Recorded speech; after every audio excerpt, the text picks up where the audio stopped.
Hello team, welcome to another ATP Geopolitics video with myself, Jonathan MS Pearce. This is a US election special, my daily update for the Harris-Trump showdown. What sort of smorgasbord of nuggets can I give to you today? I want to start back with the idea that, when Biden stepped down, some people have suggested, this was a design by the party, some kind of throwing out of Biden. You had all these lawmakers who were against Biden running, and they were coming. It was like some kind of machinations, larger machination, which I think is an incorrect reading of what happened. That it was actually quite organic, and it was a reflection of the electorate. And this is actually what David Axelrod has just said on the Bulwark podcast. Yeah, no one who does this. Who walks away from the pinnacle of power. And I know in these groups, the groups that we watched, there were, and you heard it, some of it there, people saying he was forced out. They don't like the fact that they were handed Kamala and so on. Although in polling, the numbers are overwhelming that he did the right thing, and at least among Democrats, overwhelming support for her. But it really wasn't. To the degree that he was pressured out, yes, politicians expressed themselves to him, but they were merely expressing what voters were saying. Voters were saying he should step down. And so at the end of the day, voters had their say, and he listened and he acted on it. So I think we should, it wasn't the donors and it wasn't the politicians. It was the reality that the American people had made a judgment, and he yielded to that judgment. So as much as the donors might have been pressuring Biden, this was a reflection of what they were hearing from the electorate. So you're not going to put your money in somewhere where the electorate doesn't kind of support it, and you can't see your person getting voted in, right? That's just throwing away money. And so you had lawmakers who had internal polling. People were getting their own polling. Tim Kaine was saying this the other day, that from Virginia, he was saying, look, I have my own internal polling, and I gave that to the Biden campaign to say, look, this is what my people are thinking. And lawmakers were coming out and saying, we don't think Biden should run, because they've been speaking to their electorate, they've been speaking to their party members, they're just getting constant feedback from canvassing. You got your finger on a pulse, right? If I knew that Biden was deeply unpopular, not unpopular in the grander scheme thing, but his age was an issue, then, these people are going to know it's an issue. So it wasn't some kind of big party machination. There would have been people that saw the initial issues, and then it becomes a bit of a snowball, and then telephone calls are made. But I think that's overplayed in terms of, these were conversations that were happening for an awful long time, and the lawmakers were reflecting their voters' wishes there. Now I'm going to go to talk about how the Republicans have started responding to Kamala Harris, and we'll come on to Trump in a second.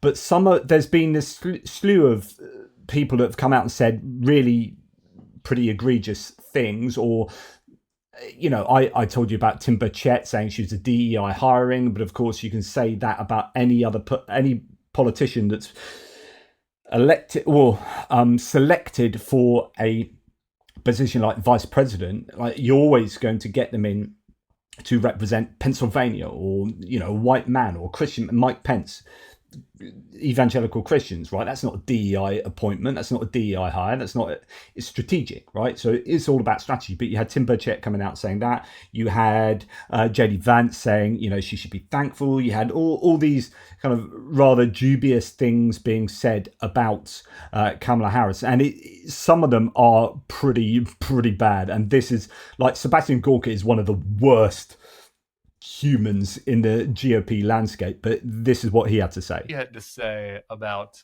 the vice president. This woman, this disaster whose only qualification was having a vagina and the right skin color, this woman in the Democrat primaries, I'm not talking about an election, in the Democrat primaries garnered Sebastian, let me interrupt you. Sebastian, let me interrupt you.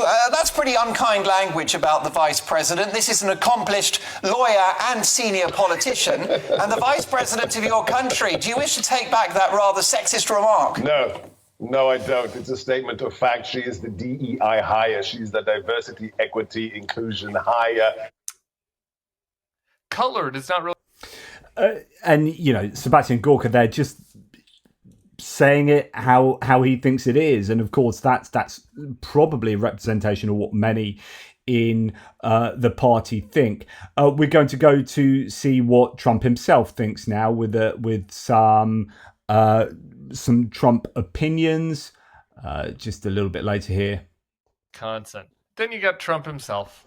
And, Trump himself can't help himself. And he's out there making up lies about how the vice president couldn't pass the bar exam, which is not true, in a speech in Charlotte earlier this week. Lousy student. Failed her law exams. Did you know that she couldn't pass her bar? She couldn't pass her bar exams. Okay, does anyone know that? They're not going to do. They say that on NBC News. Ladies and gentlemen, we have breaking news. Kamala Harris could not pass her bar exams. But she's going to be a great president, right? He also is intentionally mispronouncing her name, Kamala. Kamala. Like with the emphasis on the last syllable, which is not how she pronounces it. He knows how to actually do it because he's mentioned this before. But it made one of the fans of this page. We had a great comment from one of the fans on this page. Suggests that if he was going to put the emphasis on the last syllable of Kamala when it's Kamala, then maybe she should do the same and refer to him as Don Old. That's not bad. It's not bad. It's a little bit of a dad joke, but that's not bad. We like dad jokes in politics. And he is old. He's really, really, really old. Like, so old that he's going to be older than Joe Biden is now if he was reelected again during his term. God forbid. So, actually, although Tim Miller here is saying that was a lie, it is actually true she failed her bar exam, but passed it when taking it again. Now, that's not uncommon, and actually it's a pretty tough thing to achieve anyway. So to call someone failed and useless and stupid and whatever, you call her dumb as a rock and all of this, is like, dude, you pulled out the bone spurs not to go to Vietnam. You were called the worst student, was it, by one of your teachers? I just don't understand this idea that you can just slag her off for being, not very clever when she's clearly has achieved quite a lot. And in fact, this is something that you see repeated. So here's a bunch of different focus groups that I think MSNBC have spoken to. So they've got your very much your Trump supporters, your swing right wing but swing, and different groups that they have been speaking to regularly. Here are the opinions of those in the probably not going to change their opinion position, and just listen to the way they talk about Kamala Harris. President Kamala Harris. Do you think that having Vice President Kamala Harris as the nominee dramatically changes Donald Trump's odds of winning? I'm worried about it. Yes. I think she's which is an admission for the minority and female and younger voters.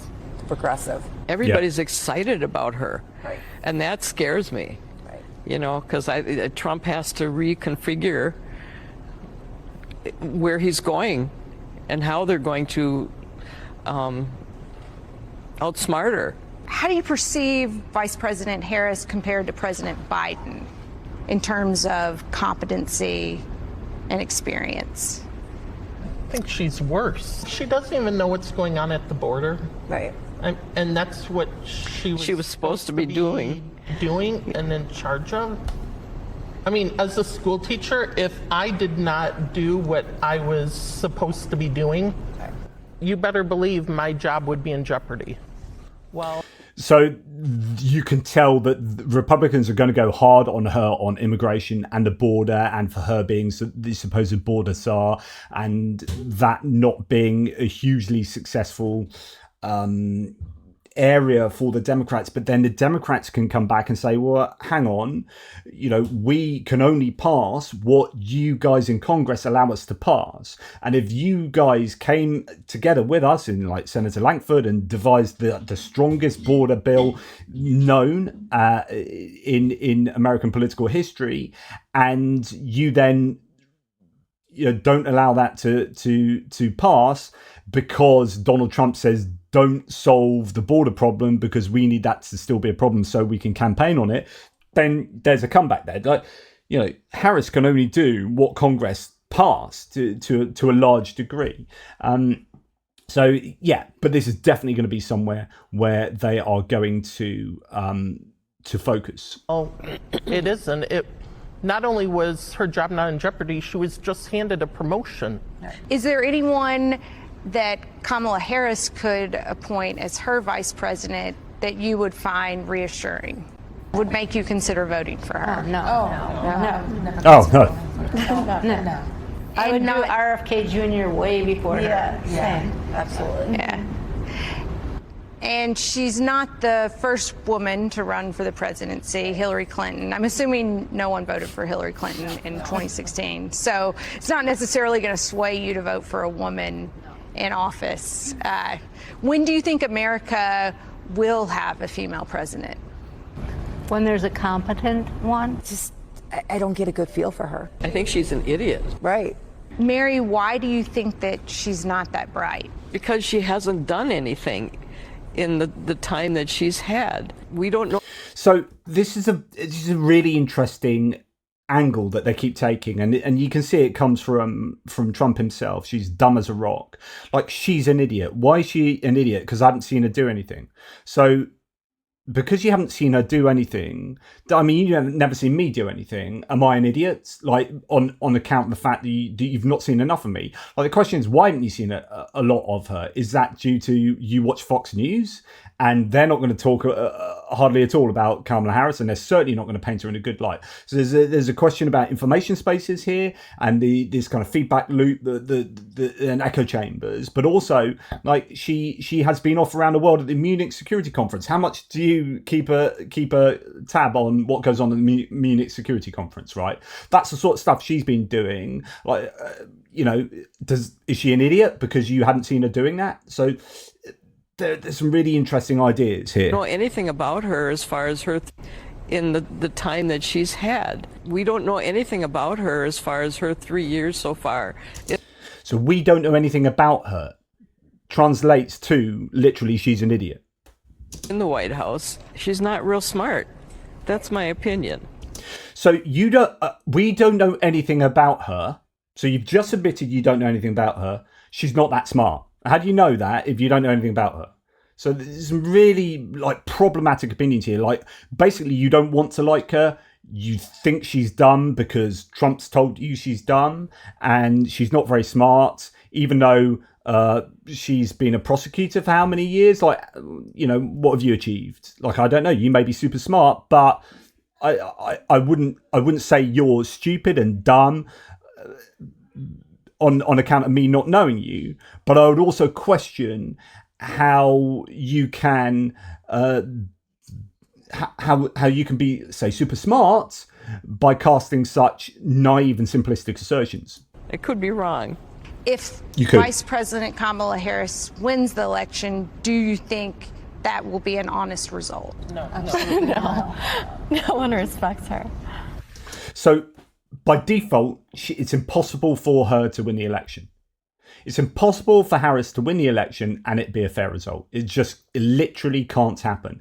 And this is essentially the Trump position as well. So I find this quite interesting, but a lot of these ideas do come from Trump himself. Okay, the thing that has been doing the rounds today, like massively, is this and a few other quotes, but this one particularly. So listen to this. And again, Christians, get out and vote just this time. Won't have to do it anymore. 4 more years, you know what? It'll be fixed. It'll be fine. You won't have to vote anymore, my beautiful Christians. I love you, Christians. I'm a Christian. I love you. Get out. You got to get out and vote. In 4 years, you don't have to vote again. Did he just say, I'm not Christian? I was trying to work this out earlier. And no one's really talking about that. Fix so good. My beautiful Christians. I love you, Christians. I'm a Christian. I love you. Get out. Or did he say, I'm a Christian? I'm a Christian. It's not I'm not a Christian, because that would be super controversial. I'm a Christian. You've got to go out. So what he's doing is saying, he's talking to you Christians. I'm a Christian too, but you Christians have to go out and vote.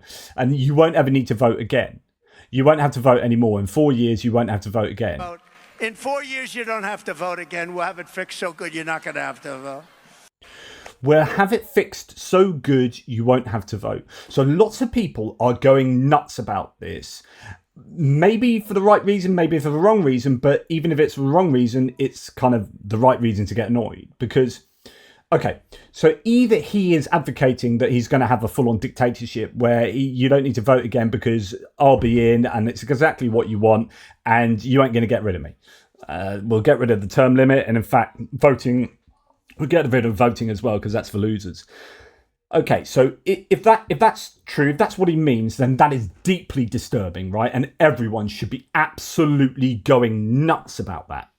But if it's his turn of phrase that was just wrong, and he's actually meaning something like, so to be charitable, it'd be something like, hey, it would just be such a good government that everyone's going to love us so much. So Christians won't even need to bother to vote because we'll be such a successful government. I'll be so popular that you just wouldn't ever vote me out, even though I've only got one more term I can serve for. So, but if that's what he's saying, if it can be so easily misunderstood to a dangerous point, then he is very bad with his words, and that is something that needs clarifying. And in fact, that is perception is reality, and if you are saying things that can be perceived really terribly, then you are not doing a service to your audience and to the electorate. So I think even if you're giving him the charitable interpretation of what he's saying there, I think that is really problematic,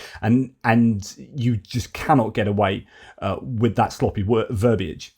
But then in the same sort of speech, he's also, it's just a lot of problems here, because not only is he saying stuff like that's like, whoa, but he's also just outright lying. I will not cut 1 penny from Social Security or Medicare, and I didn't. Remember, I was the one that didn't. I will not cut 1 penny from Social Security. So I will not cut 1 penny from Social Security and Medicare. I didn't. I was the one, blah, blah, blah, blah, blah. Fact check, Trump introduced a budget to cut Social Security and Medicare every single year he was in office. The reason it didn't happen is because it was voted down. Democrats stopped him. And so, I didn't cut Social Security. Yeah, but you bloody tried to.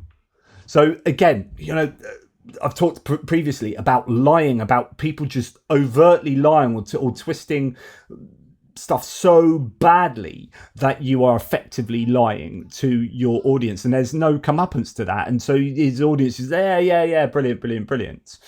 And then you've got, JD Vance as well jumping on this kind of bandwagon. This is about criticizing the Democratic Party for becoming anti-family and anti-child. We have to ask ourselves, Megyn, why do we have masking of toddlers years after the pandemic ended? Why do we have the Harris campaign coming out this very morning, Megyn, and saying that we should not have the child tax credit, which lowers tax rates for parents of young children? It's because they have become anti-family and anti-kid. And I'm proud to stand up for parents, and I hope that parents out there recognize that I'm a guy who wants to fight for you. I want to fight for your interests. I want to fight for your stake in the country, and that is what this is fundamentally about. The Democrats in the past 5-10 years, Megyn, they have become anti-family. It's built into their policy. It's built into the way they talk about parents and children, and it's time that we called that out. I don't think we should back down from it, Megyn. I think we should be honest about the problem. So just count how many times he said anti-family or anti-family there. Really interesting. So that's something they're obviously going to campaign on, and he's trying that out, except it's just not true. Like, when you think about the things that the Democrats have tried to put in place for young children, education, and as the community notes state here, the Biden-Harris administration literally expanded the child tax credit to $3,000 per kid, $3,600 per kid under 6 in 2021, and made it fully refundable that year, cutting child poverty to its lowest rate ever. They've been pushing Congress for a permanent expansion ever since. And so that, it's just, again, it's lies, and it's just deeply problematic when you can get away with just outright lying to your audience in these kind of ways. But it's really interesting when you listen to Trump talk. Oh, that's why we've got an issue with sound. I've got the sound turned down. Okay, and we also know that the Republicans campaigned really big time on Biden being too old. Now Biden's out. Trump's now left as the oldest candidate ever, for the oldest nominee ever for president of the United States. And now what you're going to see are the Democrats absolutely going to town on his fumbles and his declining cognition himself, and the poor grasp of language he's been showing actually for a long time, but because the Republicans have been saying the same to Biden, it's kind of been masked by that. But I wonder whether this is something. I've been thinking that, would the Democrats not want to go down this route because they feel a bit bad because Biden was there and it was about age for him? So if they actually overtly come out and talk about age and Trump being too old, then that might play a bit badly with them defending Biden previously. And so, or whether they go explicitly in terms of language and rather than age, I don't know. But this is the sort of thing he's saying. Which is incapable of solving even the smallest problem. The simplest of problems we can no longer solve. We can't do anything. We are an institute and a powerful death penalty. We will put this on. We have, which is in. So I want you to just listen to that again. This makes absolutely no sense, and it's there are elements of what he's said before, like origin, the beginnings, right? And not being able to get out these words and then trying to find a way around it. Sort of thing I do, but I've got progressive multiple sclerosis, so I'd pull out my disability badge and say, yeah, I am cognitively impaired. That's what, deal with it. I would say he's got very similar things going on, but he seems to think he's A-OK. But actually, so much of what he says at the moment really makes very little sense. Let's play that again. Which is incapable of solving even the smallest problem. The simplest of problems we can no longer solve. We can't do anything. We are an institute and a powerful death penalty. We will put this on. We have, which is incapable. Just, I still haven't got a clue what he's trying to say. And then, from that. And that means defeating Kamala Harris in a landslide. And that means. So, landslide, yeah, okay, the odd foible is going to happen here and there. You're going to get things wrong. But actually, he gets stuff wrong super, super commonly. And also doesn't just get stuff wrong. He's now starting to speak in garbled nonsense. And people have done, really interesting thing to do is actually print out or read off from the internet a transcript of some of his speeches. And if you read a transcript, you realise how badly he suffers in terms of syntactical construction of his sentences and of his speeches. Now, there's already been analyses of his poor language skills going back to 2016 onwards, where he was given the language ability of, I don't know what age, 12-year-old or whatever it was. And he's always had that accusation against him, but it has got worse and worse. And what some analysts or journalists have said is that the part of the problem is that when you read articles concerning Trump, is that journalists actually edit his speeches to make sense, so that when you're reading them, you can actually make sense of what you're reading. So journalists are a little bit kind to Trump by putting their own corrections on what Trump says. And actually that needs to not happen, so people actually understand and can see in writing that he doesn't make an awful lot of sense.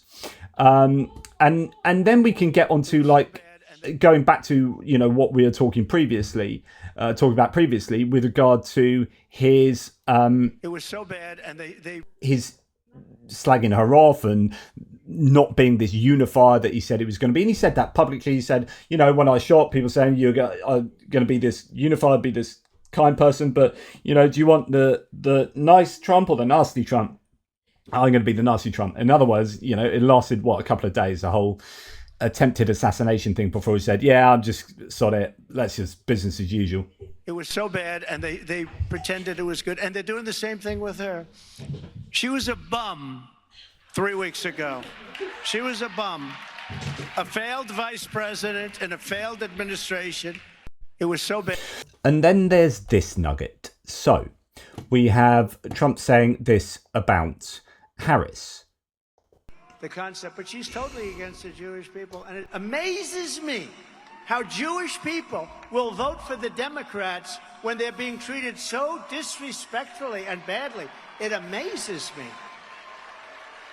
The concept, but she's totally against the Jewish people, and the idea that she's totally against the Jewish people when she's married to a Jewish man is just really bizarre.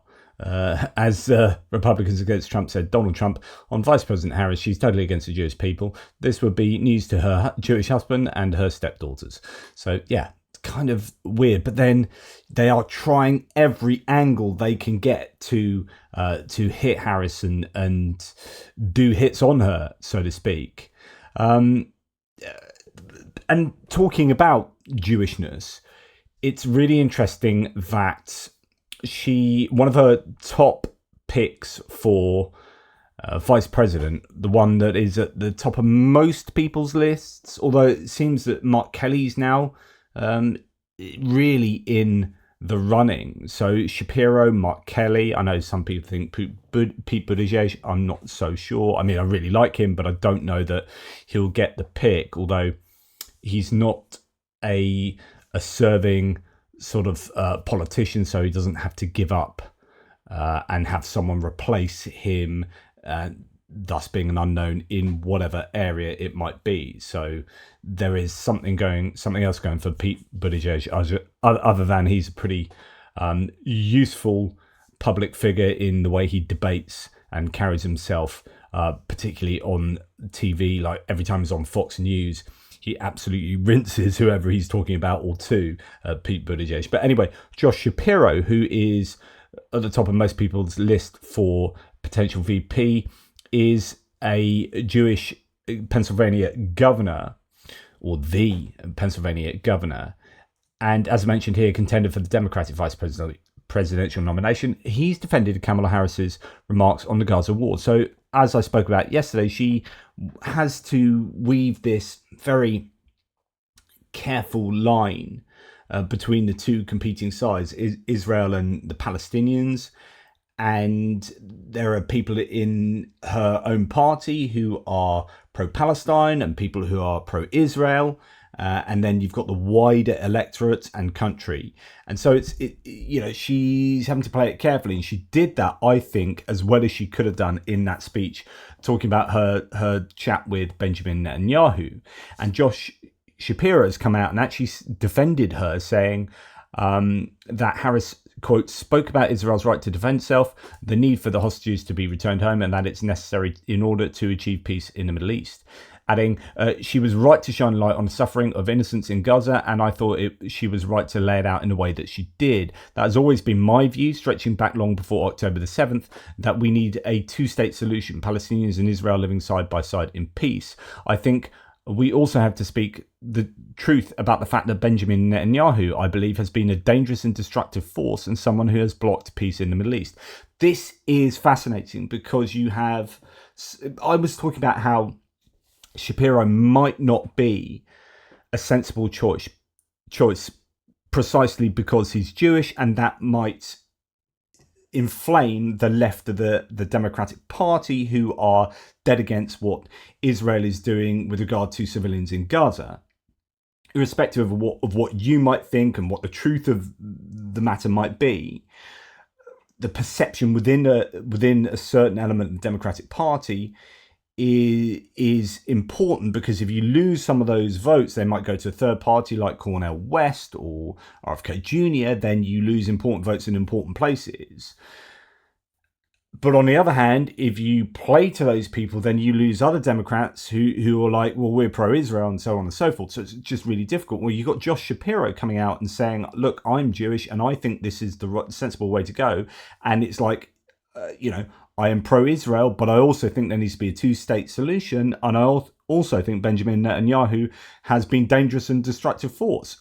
Wow. So that's a really nuanced position. So then, in my opinion, that puts Josh Shapiro back in the running as a real contender, because he has a nuanced view himself as a Jewish person on the war in Gaza, and then is really in a potentially very powerful position to be able to take a Democratic position, or Democratic Party position on Israel that can be critical of Netanyahu and carry a lot of force, because it's coming from a Jewish person, not somebody who's just, pro-Palestinian and that kind of left-wing liberal kind of positioning that is, not taking into account kind of Jewishness, necessarily by not being Jewish. Do you know what I'm trying to say? So this could be an even better selection than I originally thought, given that he has himself a very nuanced view on the war in Gaza. So yeah, fascinating stuff there. Now, something else to mention about the tone. I must dig up the other ones that came out the other day. But this is Molly Young Fast saying, I really like this new tone. It makes sense to me, and I honestly think there's an appetite for clarity. So visualize the overnight shift in tone from the Biden campaign as it became the Harris campaign. And it's the same staffers writing these statements. So there's been this almost permission given to those who were running the Biden campaign to kind of say what they really want. So as Biden was there leading things, they were obviously constraining themselves in what they really wanted to say because of who Biden was and what he may have laid out. Now those same staffers that Kamala Harris has taken over the campaign are just having a field day and they're loving it. So this is a sort of statement that you might have seen under Biden-Harris statement, workers cannot afford a second term Trump. Following statement is released. More than 30 of the nation's largest unions have Joe Biden's back because they know Joe Biden will always fight for working people. Joe Biden knows unions built this country and blah, blah, blah. So a very kind of normal political statement that's kind of not vacuous, but it's not going to speak to anyone with excitement. Harris, for president, says things like this. JD Vance is a creep who wants to ban abortion nationwide. JD Vance is weird, and then hyperlinks that. Voters know it. Vance is the most unpopular VP pick in decades. This week, we're finding out just how creepy JD Vance and his Project 2025 plans are. There's a completely different sense to these statements, a completely different rhetoric, and I think it's exactly what people want to hear. Like this statement on Trump the other day just said, it was something like, Trump appeared on Fox News, blah, blah, blah, and it was like, he was really weird. Trump, are you okay? Or was something like that. And it was a statement like this, an official statement, but it was real tongue-in-cheek.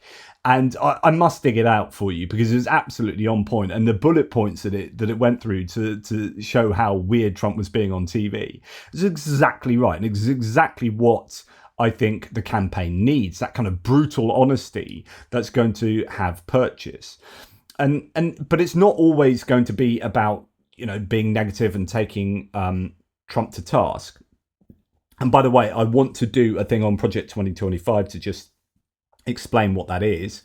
So I'll do a separate video on that. But, there's going to be a lot of time being spent on Project 2025 being terrible, JD Vance being terrible, abortion, all these things that are negative about the Trump campaign. But it's also about trying to sell what is happening, particularly in the American economy. So the American economy at the moment is as I've said many times, is doing really, really well compared to all other nations on earth, essentially, in terms of all these different metrics, like record-breaking months for the stock exchange, for this, for that, all the metrics that Trump used to say, look how amazing I am, and actually the Biden economy has surpassed those supposedly amazing benchmarks, and yet you don't hear Trump saying, yeah, this is an amazing economy. So, there's going to be this need for the Harris campaign to be saying how well they've done, but not resting on their laurels, and say, look, we can still do better, and this is a journey towards a better place. So there's going to be this careful, again, another careful pathway between not just resting on your laurels, but trying to sell this as a journey, and that there is more to come and better to come. But factory investment volumes are running at almost double their historical peak pace. So quantity of investment in manufacturing structures in 2017 equals 100, and then I don't know quite what that means. 100. Okay, that's 2017 was 100, and now it's up there, which is wow. There hasn't been this much factory construction in the United States in over 100 years. So there is a lot that the Democrats can run on. But it's about how they sell that narrative, how much they talk about the past compared to how much they talk about the future, because they keep saying, we're not going back to the Trump times, to retrograde policies, but also, we are also selling you what we have achieved and where we're going. Now, polls are interesting here. I've talked to you about what these women think, and that they're never going to be shifting the polls, but they do touch on this idea, like you heard earlier, that they say, she's going to appeal to women, to people of color, etc., etc. And actually what they've been really successful in doing is appealing to all of those subgroups kind of separately, and also interestingly together. So I think let's just see if there is another one as well. Bear with me 2 ticks. So check these out for a series of articles in The Guardian, for example, but you can see these reported anyway. Could we have imagined this moment would come? Kamala Harris and the rise of Indian American politicians. So there have been these massive Zoom meetings. Some of them have literally broken Zoom meeting records for the amount of people in Zoom meetings. Here we've got a lawyer and activist Valerie Kaur to more than 4,000 South Asian participants mobilizing for Kamala Harris on a Zoom call on Wednesday night. So you've got 4,000 people doing fundraising who are of South Asian origin or connections there. And then you've got record-breaking Zoom supporting Harris mobilizes white female voters. So it started with black women doing this massive Zoom call that rose $1.5 million. And then you had black men doing a similar one to raise money for Harris. And then you had white women doing a similar one here, raising $8.5 million for Harris with 160,000 attendees. I mean, this is absolutely mind-blowing. And then, just looking at some of these articles, black men defy faulty polling by showing up for Harris campaign, record-breaking Zoom, so you've got all of these different groups. Interesting here, Kamala Harris listening to young people on Gaza, says fellow Democrat. So just so many different groups that are mobilizing, and these are all, like, if you're trying to do a tick box project here, then this is what's happening. They're like, who are the key demographics that we need to mobilize in order to win the election?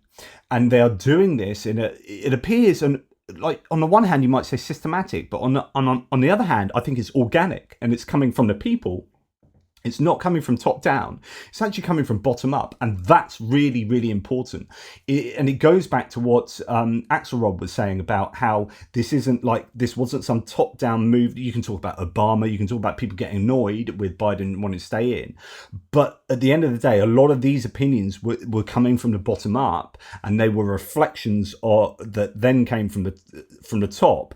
but it starts from the bottom. And this is what is happening with these kind of movements of these different demographics that I think is what you're not seeing. Like I say this a lot with my Ukraine war stuff. It's like every time Ukraine gets given an aid from a certain country, it's like, what's happening with Russia? What are they getting? So the same kind of process happens in my brain, which is, okay, if you're getting 4,000 South Asian participants mobilizing and raising money, and if you're getting 100 and whatever thousand, 60,000, you know, when you have these different demographics, who is mobilizing in these same demographics explicitly for Trump, and are they having the same kind of a success? And I don't know, it seems really, I think, important. It's fascinating that this is happening here. You know, Women for Harris. So now, you know, rather than like certain like white women, black women, South Asian women, or whatever, you got now women in general. Harris campaign has announced that due to unprecedented number of RSVPs, the National Women's Organizing Call will take place Monday instead of Sunday, and you know, so on and so forth. So shall we bring cats? Absolutely. I think staggering numbers that you're seeing. South Asian men for Harris, calling all South Asian men and friends, join us to rally, fundraise, blah, blah, blah, for the first female president, featuring Salman Rushdie and, you know, all of these other people. Just, incredible. But don't dismiss, you know, if you're a Republican, this should worry you. Like, this is how you mobilize and how you organically gain a momentum. And then when this spreads to social media, so all of these people, like South Asian men, will have South Asian social media connections, that, you know, and there's an organic spread throughout all of these demographics that then, you know, just feeds into this behemoth of a momentum that's gathered over a week, and it is reflected in the polls. So Wall Street Journal's dropped its national poll, which says that Trump is up 49 to 47 in a two-way. And this is fascinating because this has changed, right? But Harris is up 45 to 44 in a full field. In other words, RFK Jr., for example, and other third-party candidates are splitting the Trump vote, not the Harris vote. So it's previously thought that the third-party candidates were taking from the Democratic vote, which they probably were with Biden. But now I would imagine some of those people that were going to vote for third party that were otherwise Democratic voters have gone back to the Harris ticket. And what you've got left now, the people voting for RFK Jr. would probably be people that were never Trumpers, that don't want to vote for Trump but don't want to vote for Democrats. So they are people who are splitting the Republican ticket there. It's absolutely fascinating. So the previous poll was 48 to 42 over Biden. So Biden was down 6, and now either Harris is up 1 in a full field or just down 2 in the one-on-one.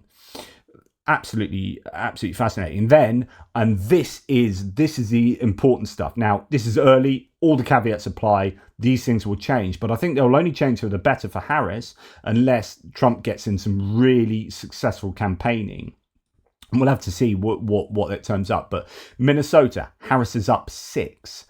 This is Fox News poll. And by the way, Fox News poll, don't think Fox News, the polling from Fox News is like biased or anything towards Fox. It's actually really good polling. I forget who they do their polling with, the surveys with, which company it is, but it's a really, like, the Fox News poll is a good, I presume it's A-rated pollster. So Michigan, Harris is tied with Trump. Pennsylvania, Harris is tied with Trump, and Wisconsin, Harris is 1 down on Trump. So these are incredibly important polls that have shown just a massive shift in insanely record times. And what's even worse for Trump is a new Michigan poll shows that Trump's black support in Michigan is now 0%. Yes, you read that correctly. Trump gets 0% of the black vote against Kamala Harris in the new Michigan poll. absolutely staggering. The irony here is that 8 years ago, Trump went to Michigan and promised he would win 95% of the black vote by 2020. In the end, he only got 8%. Of course, Trump won't get 0 black votes, but remember, his black outreach is just fake news and gaslighting. Wow, just absolutely staggering there.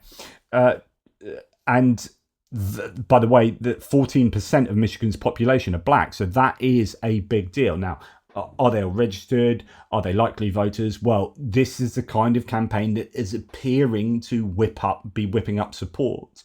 And so, when there are so few votes in a potential race between Harris and Trump, assuming Harris will be the nominee, each vote is going to count in these battleground states. And so that is incredibly important. Republican internal Pennsylvania poll has Harris up 1. So that's an internal poll. Internal polls are usually pro whichever party is running them, because it's kind of like, I don't know, they do these polls to make themselves feel better, but they're often, skewed towards, so this will be skewed towards the Republicans, and yet it has Harris up 1. That's going to be very worrying for the Trump campaign.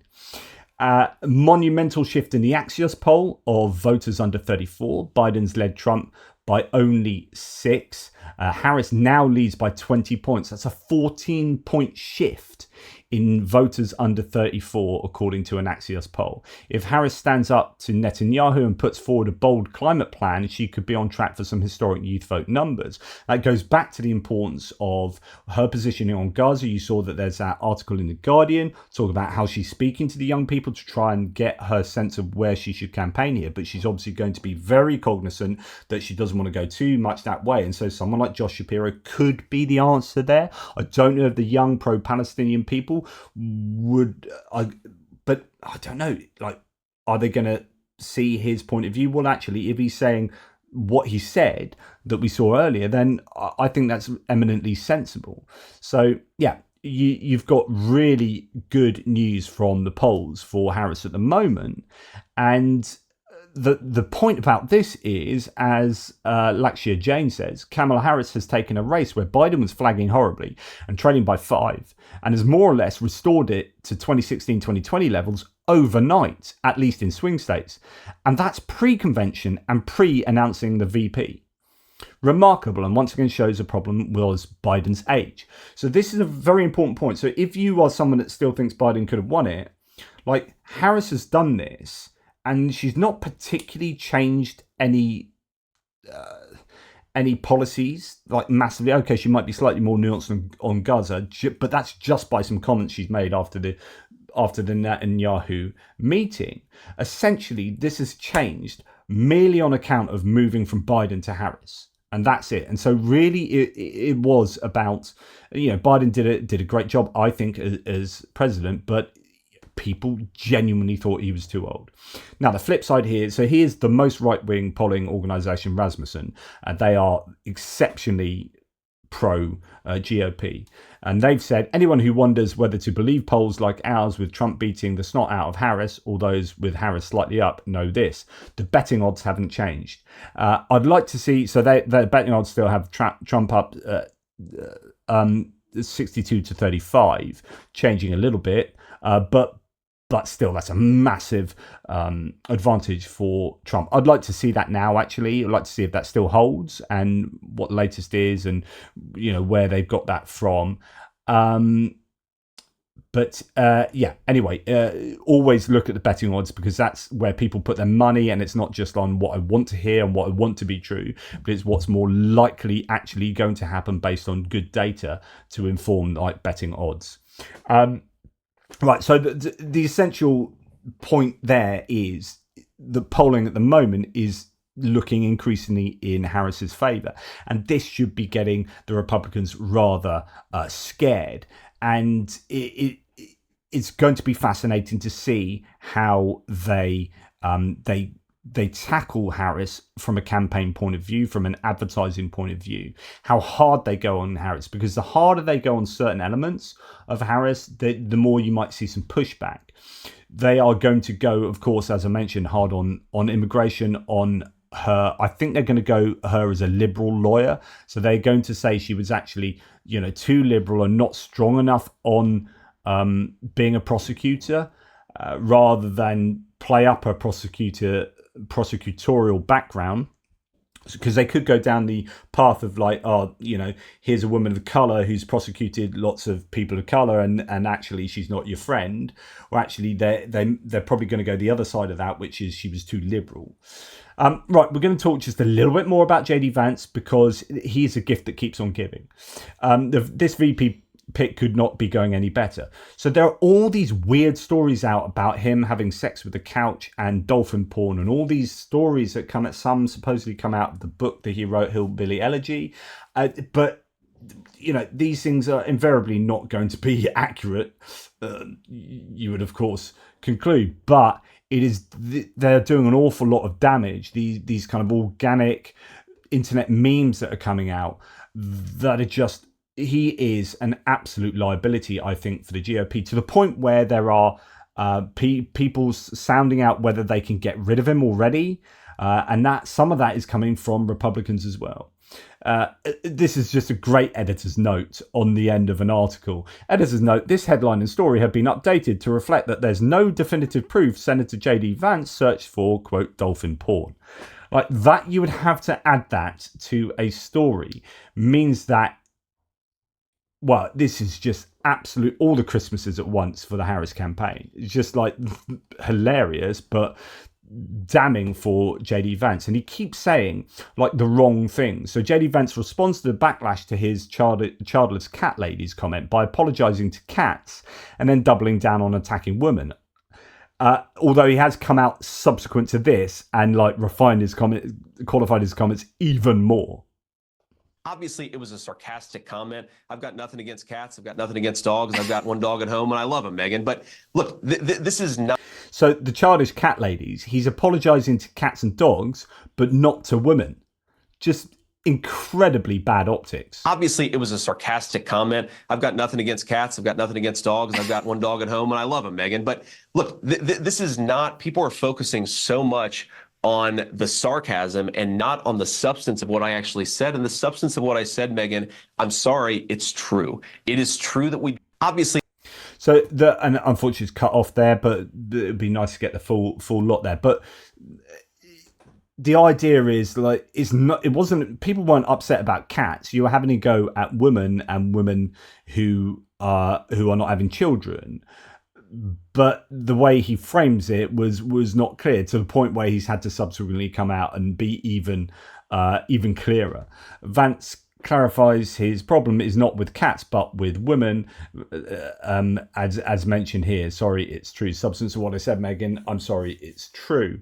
So this then goes viral, and irrespective of I mean, it's like I said before with Trump talking about, you don't need to vote again. If you're not going to be clear, you're going to be misinterpreted, and you are going to just provide the internet with all sorts of memes that are just going to damage your credibility and damage your PR here.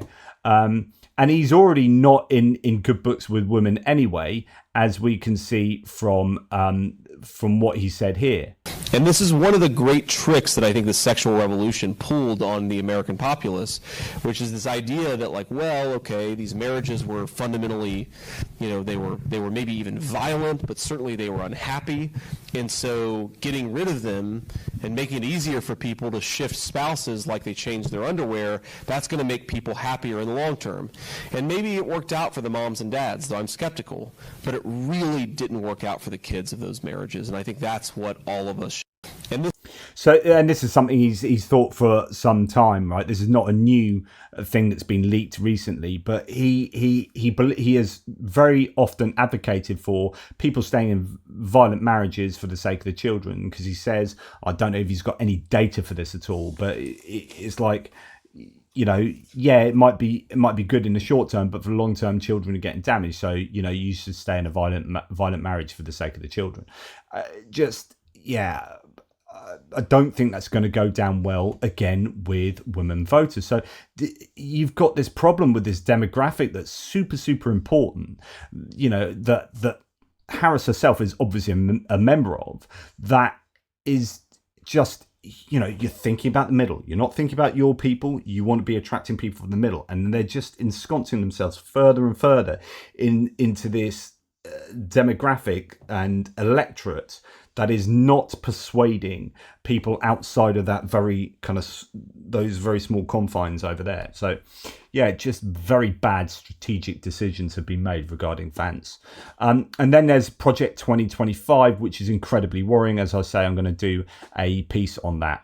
I think the thing that we have to take away from the last 10 years is that we really need to be really ruthless when it comes to the exercise of power. I was talking about this with someone earlier today, where you remember there was some threat that congressional or Senate Republicans made. If you get rid of the filibuster, we're going to do X, Y, and Z. And you actually look at it, it's like, oh, this is not that interesting. We're going to actually deliver on our promises that we've made for decades. Right? Sounds This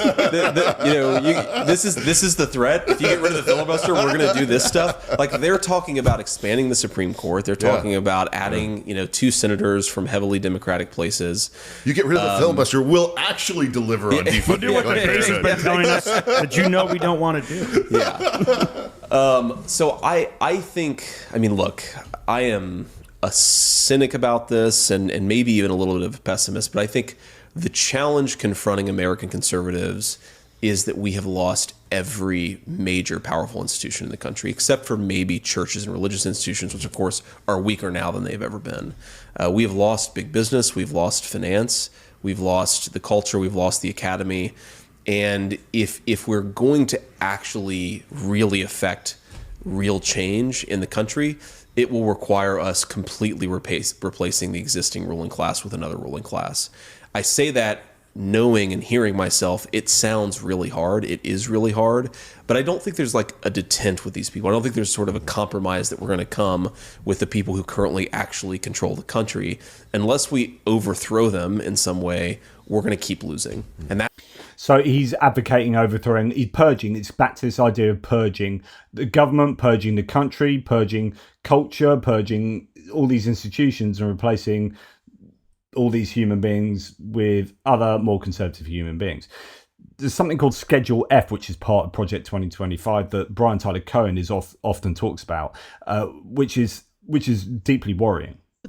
And so this right here is the doorstep to full autocracy for Donald Trump. That is why we spend so much time pushing how dangerous Project 2025 is. And Schedule F in particular, it's easy to point to, like, they want to ban the abortion pill, they want to ban mifepristone, there's a ton of stuff that Project 2025 does, but it doesn't really get talked about in detail about what Schedule F is, because it's not as sexy as a topic. But I hope you can recognize, just from that couple minute explanation there, the implications of actually passing Schedule F in this country.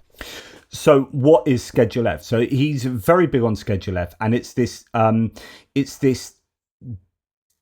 idea that you have a certain amount of people that you can replace in government as soon as you take over as a new administration, but they want to throw that number out and change it to a much bigger number and just basically purge the government.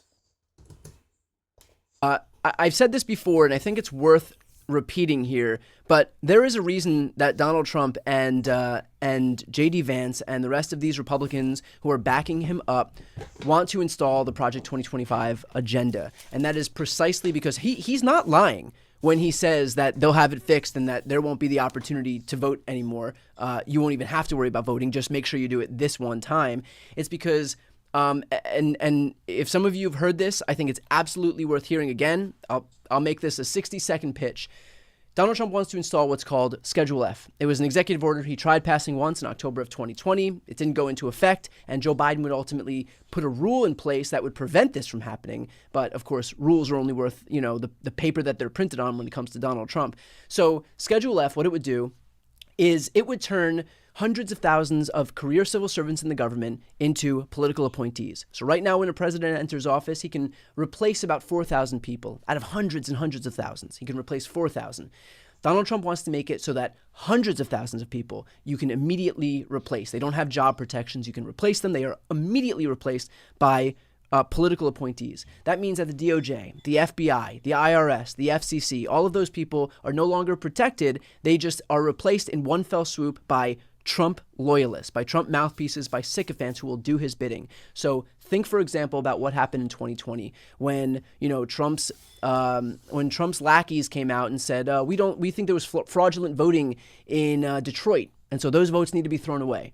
We think there was fraudulent voting in Philadelphia. We think there was fraudulent voting in Milwaukee and Madison. Obviously, these are the population centers. These are where Democrats mostly vote, and those are swing states. So think about what happens to a swing state if all of a sudden you cut out Philly and Madison and Milwaukee and Detroit. Democrats can't win in those states without those population centers. But Bill Barr, someone who is a total sycophant for Donald Trump, even he recognized that being staffed by a DOJ that was filled with career civil servants, they weren't going to validate his bogus claims. But now imagine that all of those career prosecutors, those career civil servants whose adherence is to the law and not to Donald Trump, imagine they're replaced by people like Stephen Miller, by people like Kash Patel, by people like Jeffrey Clark, by people who will just do whatever Donald Trump says. Now imagine that they bring forward these fraud claims and they say, we think that there was fraud in Philadelphia. What do you think the DOJ under Donald Trump, filled with not career civil servants, but political appointees, what do you think they're going to do? Do you think they're going to say, no, we investigated and there was no fraud? Or are they going to do his bidding and say, you know what, we think there was fraud, and we're going to allow you to invoke martial law and seize the voting machines, and we can throw away ballots? How do you win a state like Pennsylvania if all of a sudden the votes in the population centers are cast into doubt? How do you win in a place like Wisconsin if all of a sudden the votes in Madison and Milwaukee are in doubt? How do you win in a place like Michigan if all of a sudden the votes in Detroit are put into doubt? You can't, and they know that. And so this right here is the doorstep to full autocracy for Donald Trump. That is why we spend so much time pushing how dangerous Project 2025 is. So that's just one of the aspects of Project 2025 that's particularly worrying among many. So anyway, that's enough from me today. That was probably a strangled route through what's been going on in the election with some added opinions from here, there, and everywhere. Hope this has been of interest to you. Thanks so much for listening. Take care and speak to you soon.